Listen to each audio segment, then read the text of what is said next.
How to show affection in a relationship. That feeling of liking and caring, called affection, is important in romantic and familial relationships. People demonstrate their affection in various ways.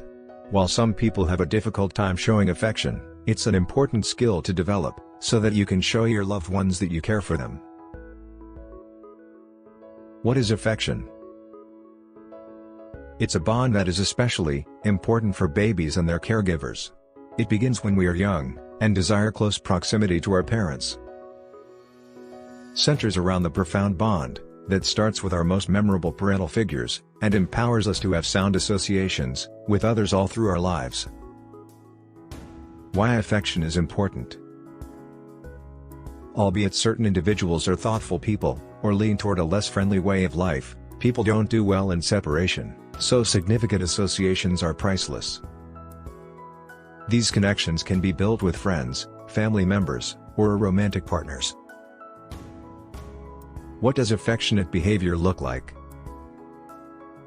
While affection can lead to intimate sex, it is often a non-sexual gesture. When you want to express your feeling of closeness to someone, you can communicate affection through a range of behaviors. You might playfully pinch your nephew's cheek, for example. Indications of love can change by culture. For instance, in France, companions welcome each other by kissing the two cheeks. Two American companions could find it more agreeable to high-five each other or embrace. Affection is also shown through communication. For instance, you just call someone to say you're thinking of them. Affection can mitigate conflict.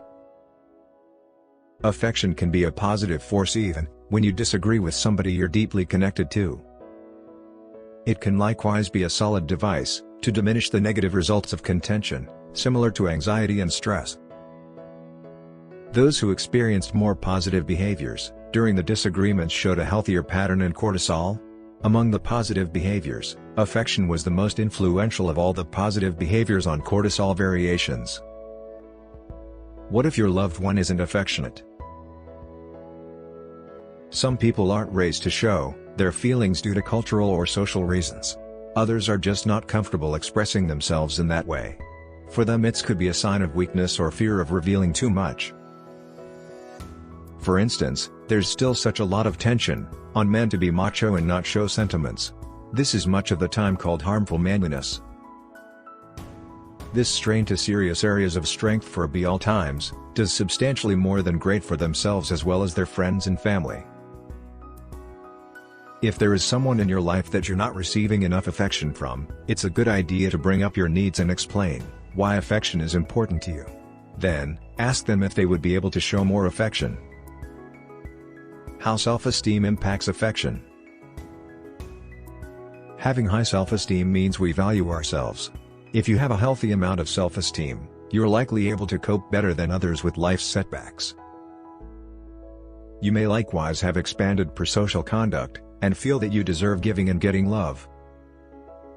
Therefore, those who are more confident in opening themselves to their partners, and have healthy self-esteem are more likely to express elements of affection.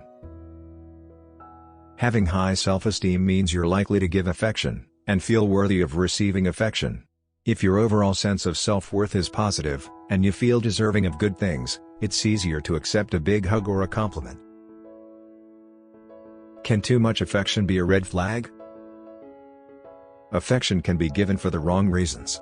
Someone might be overly touchy-feely because they want sexual intercourse.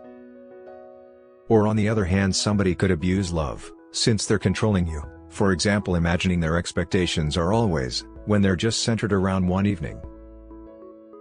Affection and the 5 love languages. Words of affirmation, quality time, physical touch, acts of service, receiving gifts. Once you learn your special one's love language, you can show your affection in meaningful ways. You might realize that kissing them, physical touch, means more to them than saying, "They're a great person," words of affirmation. Maybe spending the afternoon with a loved one riding bikes, quality time, means more to them than an expensive birthday present, receiving gifts. Thank you for watching. Please subscribe for more.